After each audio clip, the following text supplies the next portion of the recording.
Hi there, we're back. It's time to do some printing. Let me explain a couple things. This is kind of the prototype of what I made to kind of test out the process. It's basically a vacuum table that you would find in a silkscreen print studio. Kind of like an air hockey table that sucks down instead of pushing the puck up so you can play the game. So when you hook a vacuum pump to the end, it sucks the paper down so it doesn't move and it doesn't stick to the screen when you print it, right? If you don't have one of these and you don't have a printmaking studio, what you can do is, and what we'll do on the demonstration today, is just tape it down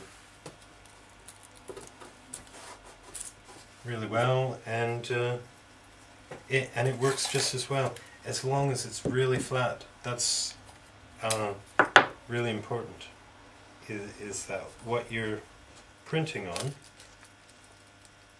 is flat. Okay. Right, so the paper's secure on your board. Okay. Then what you need is a screen, and this is one of my screens that I use. Basically, it's a photosensitive emulsion that's put on the screen. It's shot with a UV light, and then all the cutaway area is printed on a black acetate, like black overhead projector, and then put under the UV light, so wherever it's blacked out, it's going to wash away. Wherever the UV light hits, it's going to cure the emulsion and give you the image that you want.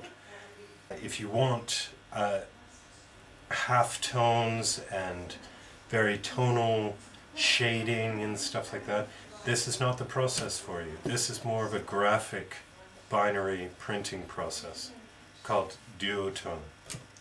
When you're developing your image on the computer, say, you can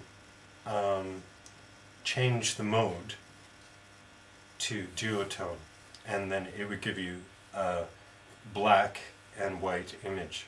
Okay, that is easily shot onto the screen. So, right, so what I've done is I've put these struts here just to keep the screen registered so I can lift it off, do it again. Okay, so you need something really flat, your exposed screen, a squeegee, and your ink, right? So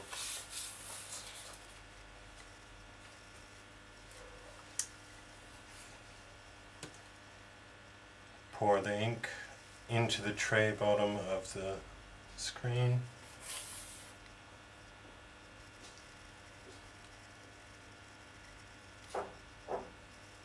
Okay. And what you have to do first is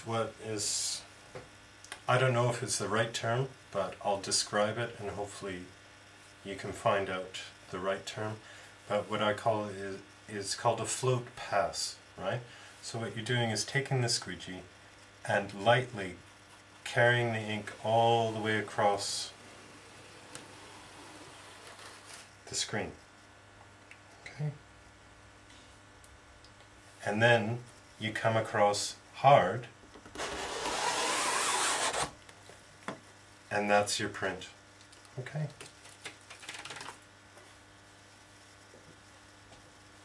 There you are.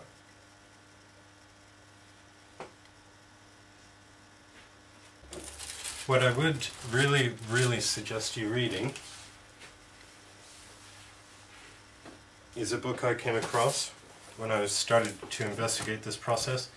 It's called Screen Printing: The Complete Water-Based System by Robert Adam and Carol Robertson,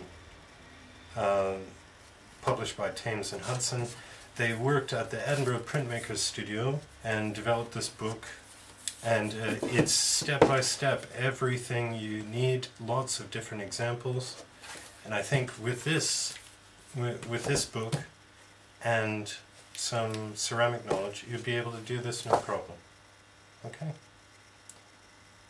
Next part, we'll put something on a pot. Right, this is the final stage this is applying the actual transfer onto your work. For this demo, I'm just gonna, I just punched out a tile with a tile cutter, and we're gonna do it on a flat object. Just, it's the easiest way. You can do it on a curved object. If you have a pot that's cylindrical, it's very easy to get the paper all the way around, and it'll match perfectly. A compound curve is also possible, but usually just sections of it, right? And I'll explain a little later when we're applying this transfer. Just regular earthenware.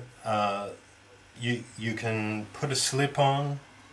I put the glaze on green as well, and then apply the tissue on top of that. But if you wanted to, you could print right on the clay, put a slip on, print on the slip, then dry it out, put it in the biscuit firing, take it out, put a glaze on top, off you go, right? So that's what we'll do today, is just put it directly on the clay. Right, so we have our tissue here, and we make sure that we find out which way is up and which way is down.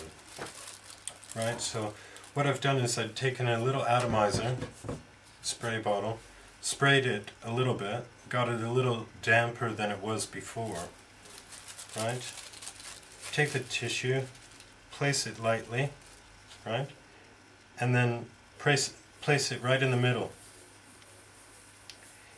If you were working on a compound curve, a bulbous pot, what you would do is put the section of transfer that you are going to put on that pot and touch the very middle of the transfer, and then slowly work your way out. What you'll see is that the tissue transfer will change color because it's getting wet, right? Like I said earlier, that gum is releasing, right? And that water wants to go into the paper.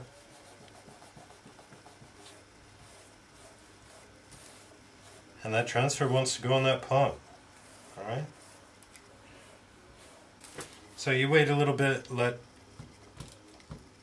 the water soak into the paper, let it chill out, transfer, osmosis, all that.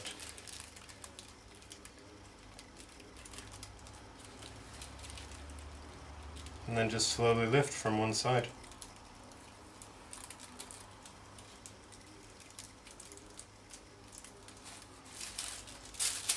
Okay. Unfortunately, it's a one-use thing. You can't use that transfer again. You can use different areas of it, but that one is spent. Okay, so that's the basics. If you have any questions, you can get in touch with me, and I can hopefully help you out a little bit more. Hope you enjoyed it, and I hope I gave you some more options in printing onto your clay in a more immediate fashion.